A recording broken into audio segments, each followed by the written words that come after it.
സംസ്ഥാനത്തിന്റെ സാമ്പത്തിക സ്ഥിതി ഗുരുതരമെന്ന് വ്യക്തമാക്കി ധവളപത്രവുമായി സർക്കാർ. 5.07 ലക്ഷം കോടി രൂപയാണ് കടബാധ്യത. വരുമാനത്തിന്റെ 77% ശമ്പളം, പെൻഷൻ, പലിശ തുടങ്ങിയവയ്ക്കാണ് ചെലവാകുന്നത്. കിഫ്ബിക്ക് 21,000 കോടി രൂപയുടെ ബാധ്യതയുണ്ടെന്നും ട്രഷറി പ്രതിസന്ധി രൂക്ഷമാണെന്നും ധവളപത്രത്തിൽ. സർ, കാര്യവിവര പട്ടികയിലെ ഇനം 2 പ്രകാരമുള്ള സംസ്ഥാനത്തിന്റെ സാമ്പത്തിക സ്ഥിതി സംബന്ധിച്ച ധവളപത്രം ഞാൻ മേശപ്പുറത്ത് വയ്ക്കുന്നു. ഞാൻ വളരെ അഭിമാനത്തോടു കൂടി പറയുന്നു, ഇവിടെ പലപ്പോഴും വെച്ചിട്ടുള്ള പല വൈറ്റ് പേപ്പറുകളും പൊളിറ്റിക്കൽ ഡോക്യുമെന്റാണ്. ഇത് it's not a political document. ഇത് സംസ്ഥാനത്തിന്റെ സാമ്പത്തിക ആരോഗ്യം സംബന്ധിച്ച ഒരു സ്റ്റേറ്റസ് റിപ്പോർട്ടാണ്. ഇത് കേരളത്തിന്റെ ഭാവി കെട്ടിപ്പടുക്കുന്നതിന് വേണ്ടി ഏറ്റവും പ്രയോജനം ചെയ്യാൻ പോകുന്ന അടിസ്ഥാന ഡോക്യുമെന്റാണ്. കെട്ടിപ്പൊക്കിയ മിഥ്യകളൊന്നും ശരിയല്ല എന്ന് ഞാനിപ്പോൾ അതിനെക്കുറിച്ച് ഇതിന്റെ വിശദാംശങ്ങളിലേക്ക് പോകുന്നില്ല.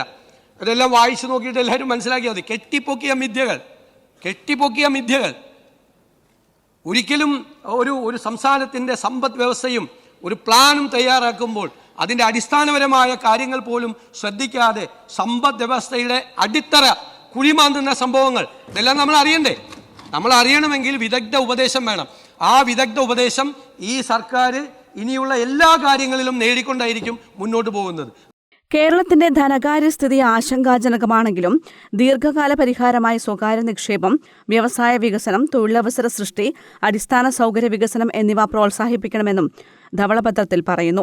സാമ്പത്തിക അച്ചടക്കവും സുതാര്യതയും ഉറപ്പാക്കാതെ സംസ്ഥാനത്തിന്റെ വികസന ലക്ഷ്യങ്ങൾ കൈവരിക്കാനാകില്ലെന്ന് റിപ്പോർട്ട് മുന്നറിയിപ്പ് നൽകുന്നു. 2026 മാർച്ച് 31 കണക്കനുസരിച്ച് പുതിയ സർക്കാരിന് മേൽ വലിയൊരു തുക കുടിശ്ശികയായി നിലനിൽക്കുന്നുണ്ട്. ജീവനക്കാരുടെ DA ഇനത്തിൽ 21,670 കോടിയും പെൻഷൻകാരുടെ DR ഇനത്തിൽ 14,387 കോടിയും കുടിശ്ശികയാണ്. കരാറുകാരുടെ ബില്ലുകൾ, കാരുണ്യ ആരോഗ്യ സുരക്ഷാ പദ്ധതി, സപ്ലൈകോ തുടങ്ങിയവ ഉൾപ്പെടെ ആകെ 48,733 കോടി രൂപയുടെ കുടിശ്ശിക സംസ്ഥാനത്തിനുണ്ട്. കിഫ്ബിയെക്കുറിച്ച് ഗുരുതരാശങ്കകളാണ് ധവളപത്രത്തിലുള്ളത്. കിഫ്ബിയുടെ നിലവിലെ വായ്പാ ബാധ്യത ഏകദേശം 21,000 കോടിയാണ്. ഇനി ധനസഹായം നൽകേണ്ട പദ്ധതികൾക്ക് 35,000 കോടിയിലധികം വേണം.